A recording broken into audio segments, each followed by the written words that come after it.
Hi everyone, welcome back to the Social Hotelier podcast with me, Sam-Erik Ruttmann.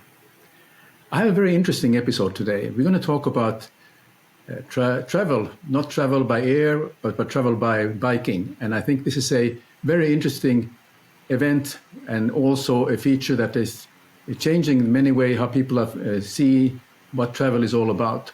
So in this episode, we have the founder of PK and Company, Sari Puumala. She's an entrepreneur consulting small and medium-sized enterprises, shape their business concepts, growth strategies, and growth funding methods. So welcome, Sari, and thanks for joining us today. Well, thanks, Sam-Erik. Thanks for having me. It's an honor. It's actually my first podcast, so this is really exciting for me now. Well, you sound very professional. I think you have been around for so long that speaking in public and in front of a microphone is not it's not a strange thing for you. But what is interesting now about you, Sari, that could you tell us a little bit about the background? Because I talked about your professional background, what you do in consultancy, but you have a passion for sports and outdoor activities. You have been quoted that sports and outdoor activities is the fuel for everything you do. So can you tell me about what is that all about? Share your passion. Oh yeah, outdoors is definitely a big passion for me. And even now sitting in a meeting room, I have a forest behind me.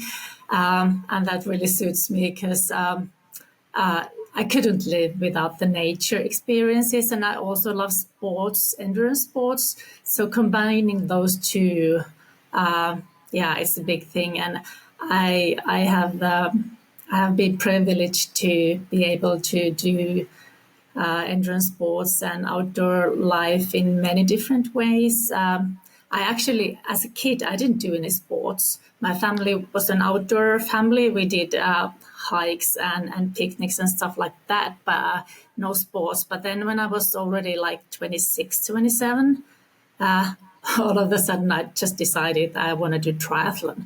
It wasn't a big sport at that day in Finland, and the whole sport is a new one. And then, I just started. I thought that's fun and exciting, and I just started doing it. And then 20, 30 years later, I've completed like 10 times iron distance races and even participated in the big dance in Hawaii World Champs. And so many amazing experiences. But now I kind of want to shift to other experiences. I have the capability to do all kinds of things with my physics. So I really love to go like for trails. For more not like so sterile environments like paved roads. I've done swim runs, which is amazing in Finland, where we have lakes and forests all over the country.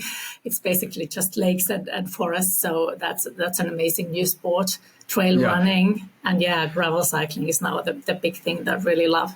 Yeah, but looking back when you started triathlon, you have the disciplines of swimming, biking, and running. Which one came easiest for you at the time? Obviously, I've done like commuting, riding bikes, like in a commuting style, and running, like doing some small runs throughout my life. But then swimming, that was the difficult part. As a kid, already from the kid, I loved water, but I didn't have any training like in freestyle, proper swimming. So that was a big mission to kind of get into. But I've done so many years that it's something that I can do for long distances now. And I feel really comfortable going to oceans or lakes or wherever. Yeah. Well, I had a dream also about triathlon, but because I enjoyed running. Oh, cool. I enjoyed biking, but swimming was my sort of I enjoy the swimming part, but I never learned the proper technique to get the glide and the flow in swimming. So I tried to compensate. Running was my passion also, and but not as much as for me it was actually the running part. But enough about me. But you talk about the gravel road bikes market, and so can you explain a little bit what is it all about and what explains the interest? Yes, I look back in my sports and outdoor history, and having done cycling most of my time on paved roads, and during the off season with cyclocross bikes, doing some gravel roads. And I remember back in the days, I think sometimes in the 90s already, I thought that this could be kind of fun, doing like riding fast on the gravel roads. But then I thought like, well, it doesn't exist. That kind of sport doesn't exist and won't exist. But then fast forward to 2020s, and especially the post-COVID area, suddenly we see in the market the gravel bikes the market exploding, and people are buying gravel bikes.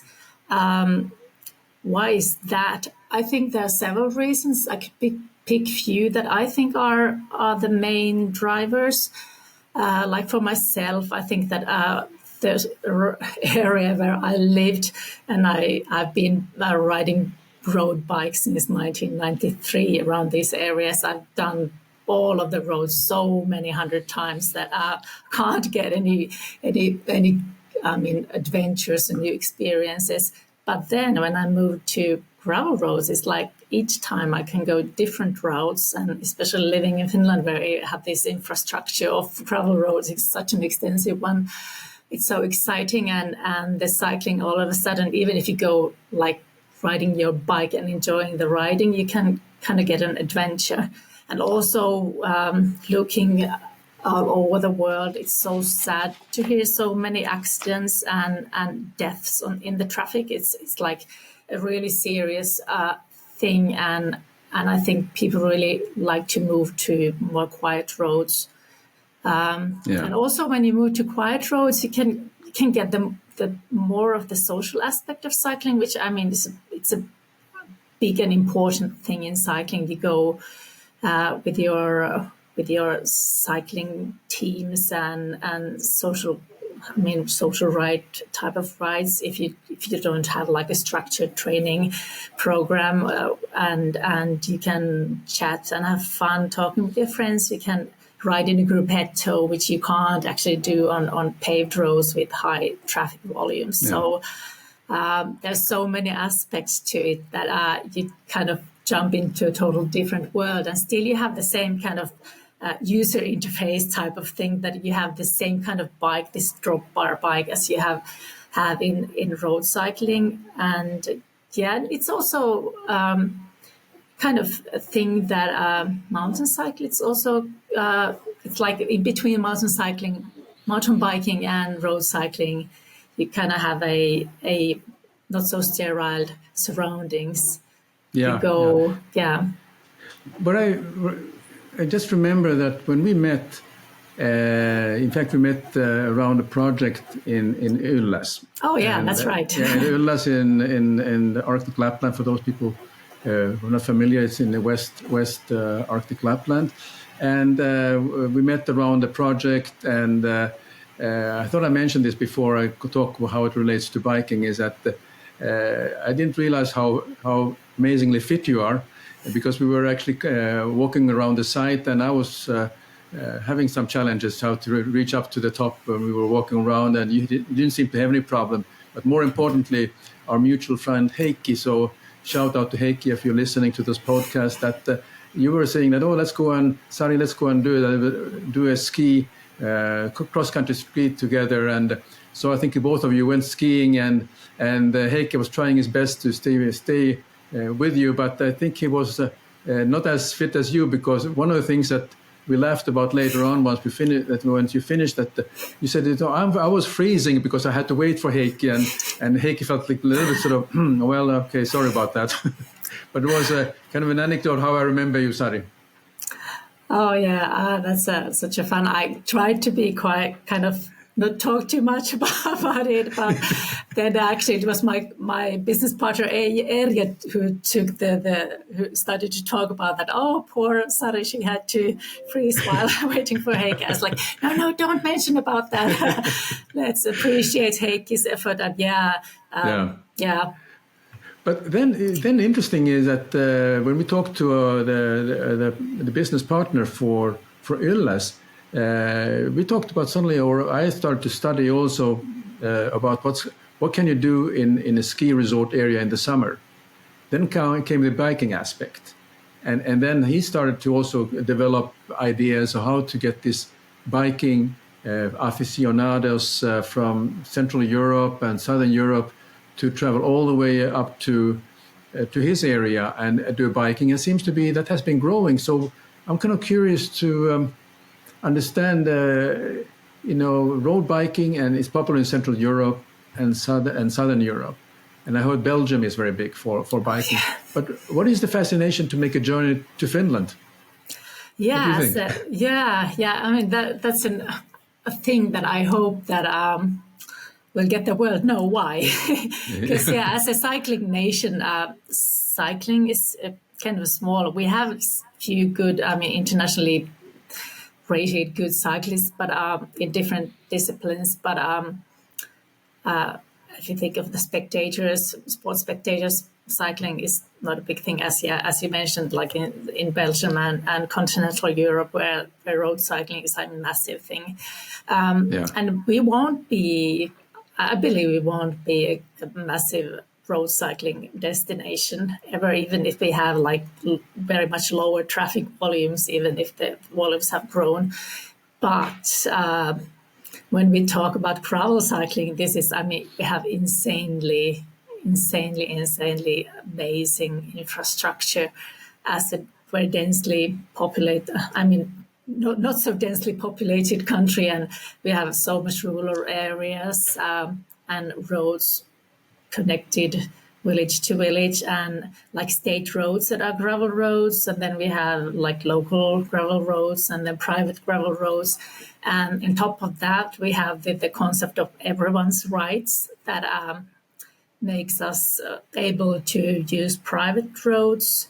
We obviously have to take into consideration that we don't do any harm to the landowners or the private road facilitators, and don't do any littering or trespass private areas. But other than that, we can basically cycle wherever we find a road or forest road or just a normal gravel road. And I think we had the figure that like official like gravel roads, there's like 80,000 kilometers. And then when we add all the forest roads that are really awesome to ride, and also like the cross-country skiing infrastructure, which are like gravelly type of surface, it's like we have just, endless possibilities. And it's also kind of inclusive, because in areas where you have less, like Central Europe, where the Alps and mountains are just amazing and I love them.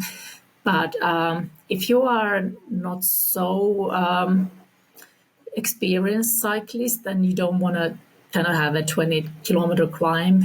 In Finland, we have like this rolling hills, some punchy climbs, and you can gain a lot of altitude or elevation gains on the routes, but it's like not like constant huge mountains. You just do the rolling hills, and we have clean air.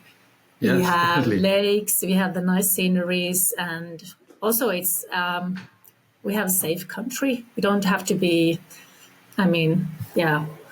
We can. In the countryside, you just talk to I think it's so fascinating, just the whole culture. When I moved into the gravel roads and doing the rural areas, whenever I meet the people somewhere on their yards or whatever, we obviously wave our hands and say hello and maybe have a quick little conversation.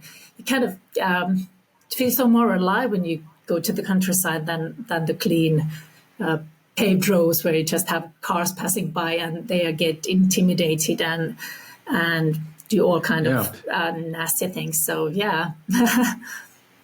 Interesting. So there is a difference between bike packing, which people talk about, and then traditional cycling tours.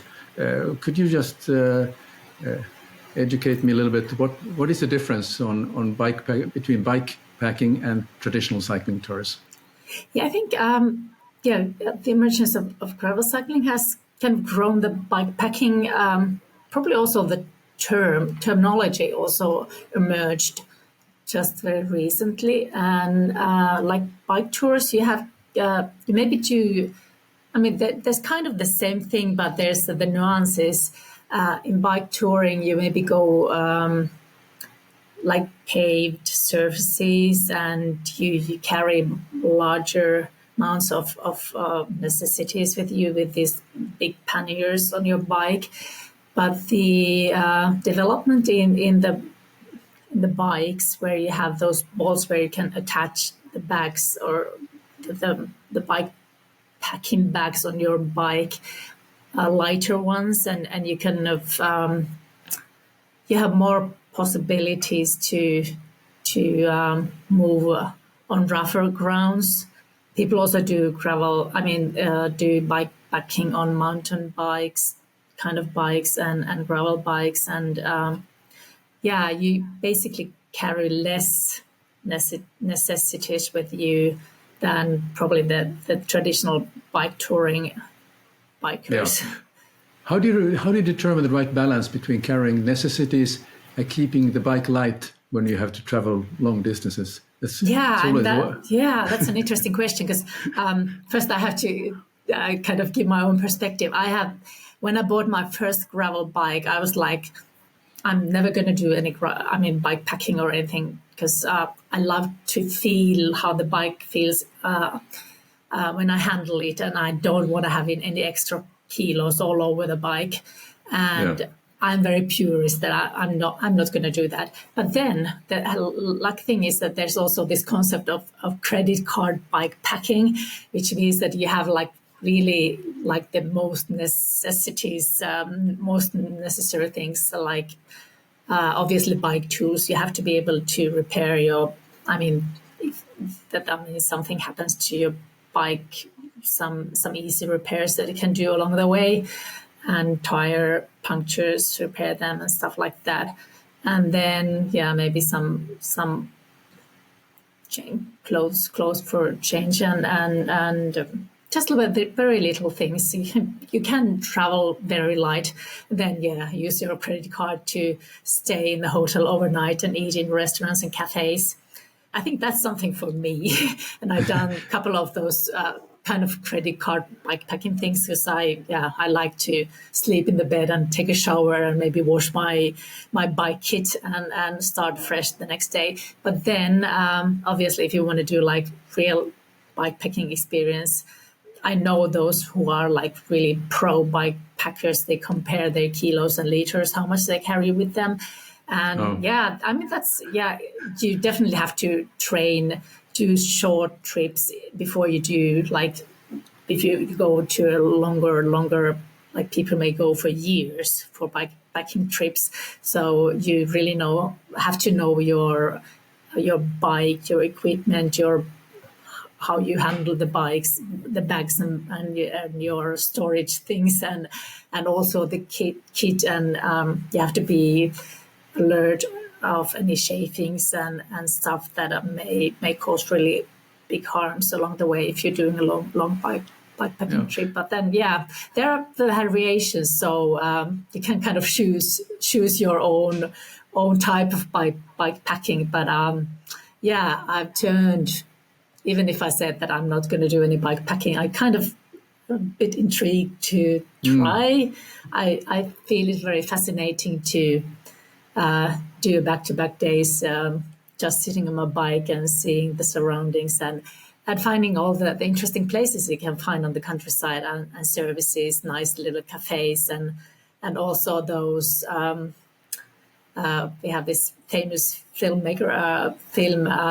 producer, Aki Kaurismäki type of, we call around cyclists that are Aki Kaurismäki type of old stores and shops and cafes, which are kind of cool when you do a time travel back in the past. So that's a fascination. You find something that you don't find in any other way. So that's kind of the luxury of cycling in the countryside and gravel, bikepacking, whatever you call it. How I was wondering, because this is a great opportunity for the small hotels, family-owned hotels in the countryside, the inns and so on. Have you found that are they prepared to welcome the bikepackers who are traveling just with the credit card and light, and they want to have a good night's sleep and maybe a place to store their bike, or even have some maintenance done? Or is that still something that needs to be developed better? I think, you can get, awesome experiences, but there's still a lot of work to do. And I think this is a good opportunity that we can take advantage here, like in the travel business here in Finland, because it's awesome that we have this organization. What do you call? You actually have this translation somewhere, Sam-Erik, this pyörämatkailukeskus, which is like bike travel agency that have started to create a platform where you can find routes that are curated routes, and then with all the services picked up and fireplaces and all that kind of stuff. And they also created this label that you can have this welcome cyclist. You just have to make sure that you have these specific notions that you have, like some equipment for maybe some bike repair equipment, some pumps and stuff like that. And also that you have the mentality that you're prepared to take even some muddy and very dirty cyclists in your residence, because it can happen if it's like rainy or very dusty. You don't appear very clean and sterile when you enter the little hotel.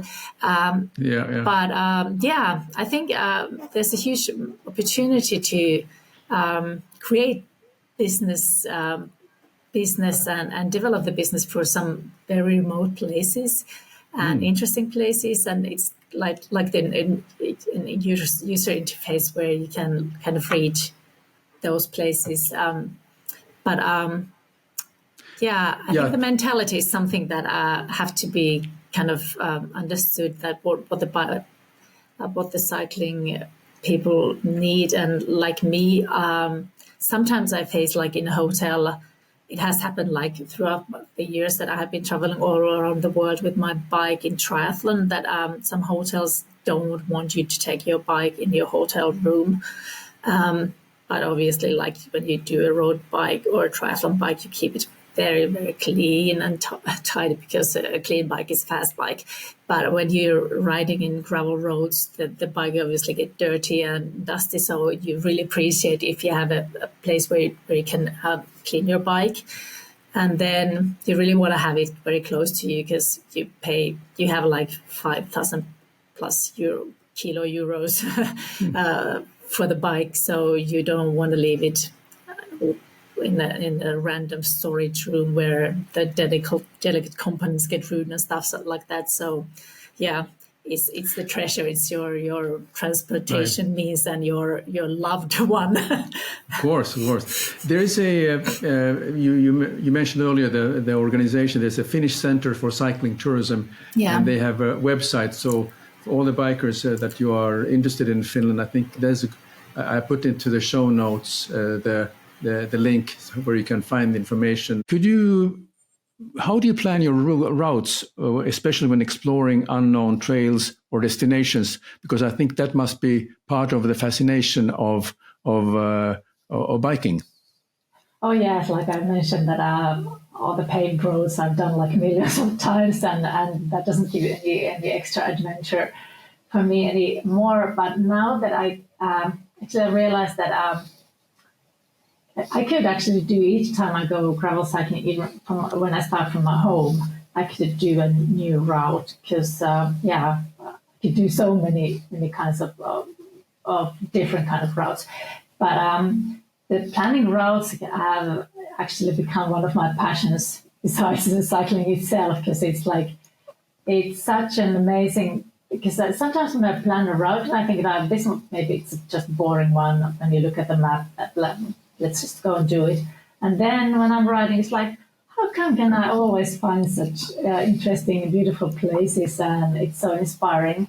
So I've really spent so many hours on those platforms and tools that nowadays you have plenty of them. You can, Strava is for those that do like real sports and they want to share all their activities. It's kind of the social media of sport people.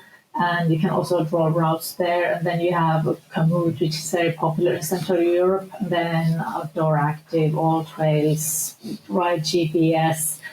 And then, also like you told, the Pyörämatkailukeskus, which is this, maybe you have the perfect translation for that, Sam-Erik. They have this platform where they try to collect all the curated routes in Finland. And I actually remember it was 22, I think, when my friend came to race in Ironman Finland in Pahko in Eastern Europe. Eastern Europe, Eastern Finland. And she traveled to Finland from Germany with her boyfriend in a van, and they had their gravel bikes with them. And she asked me that, is it like you can only gravel bike in central Finland and then in Lapland? Because at that time, the Pyörämatkailukeskus, they had the maps, they had collected, or the routes, they were basically South by bike or then Arctic by bike or something. They called something like that. And then when I said to Ellen that, well, in my perspective, the best places to do gravel cycling is between those places, because basically from south to Lapland, you have like so large extensive network. But you need those tools to draw the routes, because you have so many roads that end in someone's house, because people want to build their houses and cottages on the shore of the lake, and it's the road just go to their building or their house, and it doesn't have any connections to the next house. So you just go on one end road, and to do, it's like a puzzle, building a puzzle when you try to create the route. That seems like interesting to see the lakeside views and stuff like that. But it's interesting work, and I'm happy that I have been able to do this also in part of my job to help create routes and then also do some riding also. I'm feeling like a professional or cyclist, because I get money of curating those routes. So I've done some routes in Eastern Finland, some travel destinations. Is there any particular memorable experience you could like to share, or a story from your own bikepacking adventure, whether it's been anywhere around the world or in Finland? I've done a lot of rides, but that's been like road cycling in when I've not been in Finland. That's awesome experiences. But I kind of feel like, as far as I think of gravel cycling, I still have so much to see in Finland. This is such an awesome place that if I think of road biking trips, I really prefer going somewhere close to Alps or Pyrenees or stuff like that. But in Finland, really cool memories. Like the thing we're dreaming with my friends all through winter is like, we just long those days we go just have fun. It's like being a kid again. You go ask your friends, let's go riding bikes, and then we go around in the forests, and then after that you go out for an after ride and have a beer or a burger or stuff like that. And that's the cool thing. It's a social aspect and really having fun and then enjoying the riding. But then it's not always sunshine. Like last midsummer, we meant to go to midsummer festivities in Finland. It's a big thing. You have this midnight sun and it doesn't get dark, and you celebrate the midsummer thing. And we decided to go to our friend's cottage and spend the midsummer. But our mentality as endurance athletes is always that before you have party, you need to do something physical before that. So we took our gravel bikes, our friends took our equipment, so we just took our bikes and did like a 170K ride. And we just rode maybe 100 meters to my home, and it started pouring rain. There were maybe 20 minutes during the day that it didn't rain, but it rained a lot. And then it rained even harder. And once we came eventually to the place of my friend's cottage, it was like, we're so wet, soaked, and so dirty, so muddy.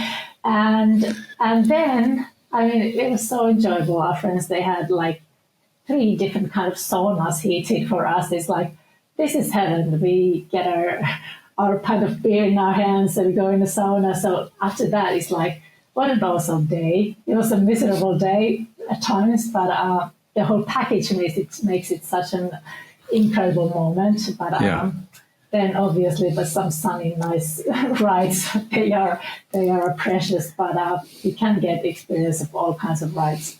Of course. Very good.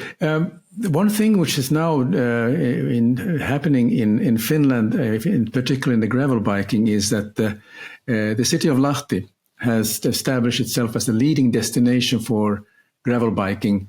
Could you speak a little bit about the work that is being done to entice international bikers to come to Finland, and why Lahti? Is that is it by destination on the areas special, and which makes it more interesting for a biker to come to Finland and to Lahti?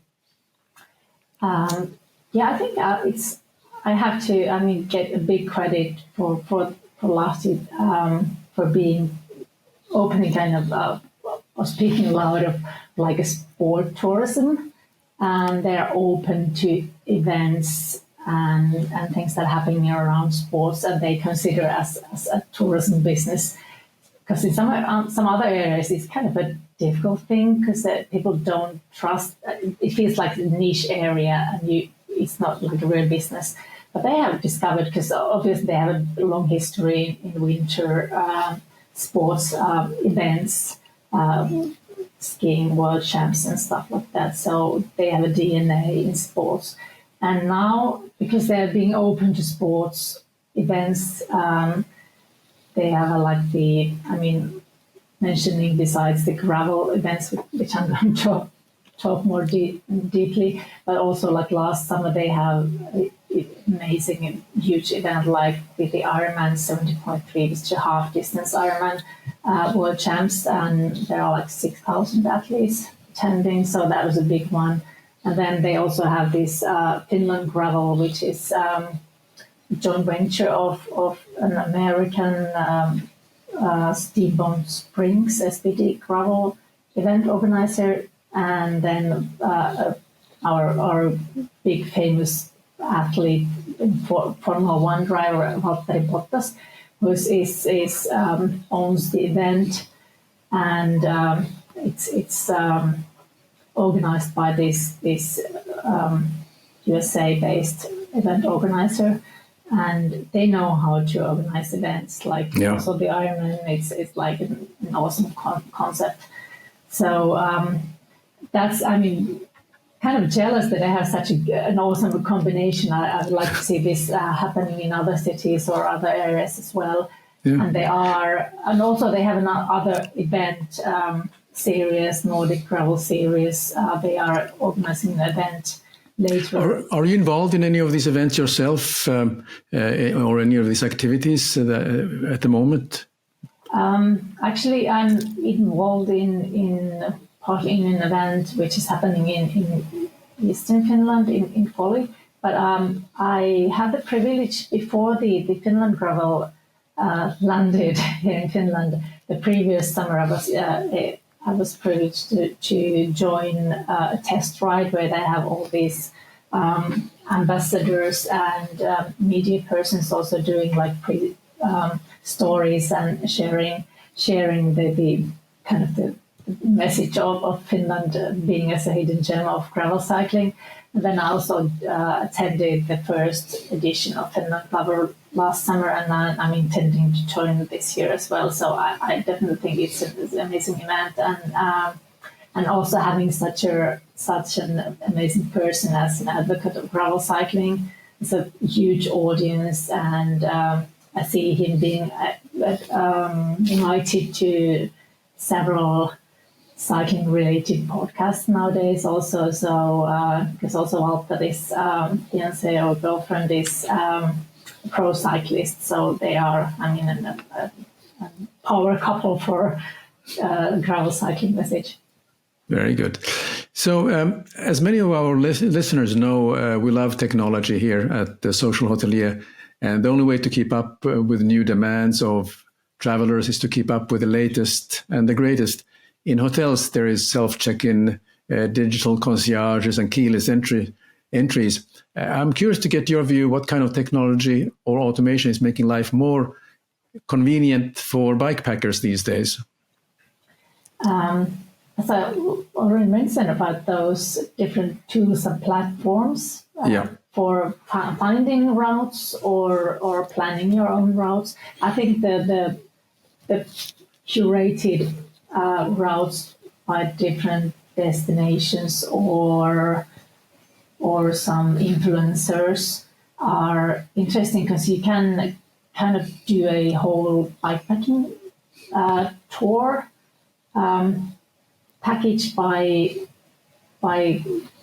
kind of creating the tour route and also highlighting the places to see and highlighting the best cafes, restaurants, and the local experiences, and also the places to stay overnight.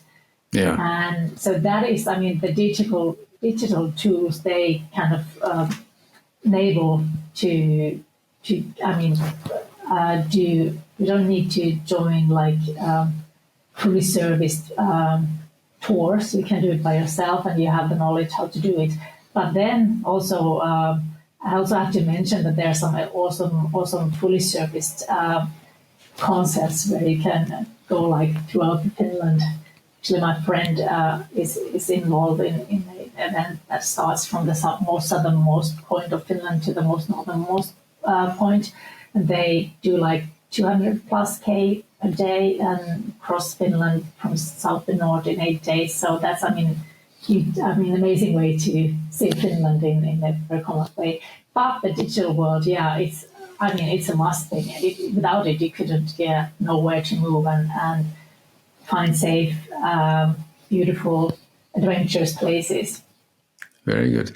Well, Sari, this has been a very interesting discussion. Thank you very much for sharing your views and particularly your passion about biking and how this can be. Finland is really a very interesting destination for people who like to learn about Finland, also to see the nature, experience the fresh water, fresh air, and the peaceful, sometimes solitude that we can offer here in this country. But if people are interested to find out more about your activities, Sari, how can they do so? How can they find, do you have a website, or are you on LinkedIn or anywhere they can reach out if they have any questions about biking? I think there is intensity. I'm active in social media, but I think Instagram is there, and I share mostly the things that I have a passion for.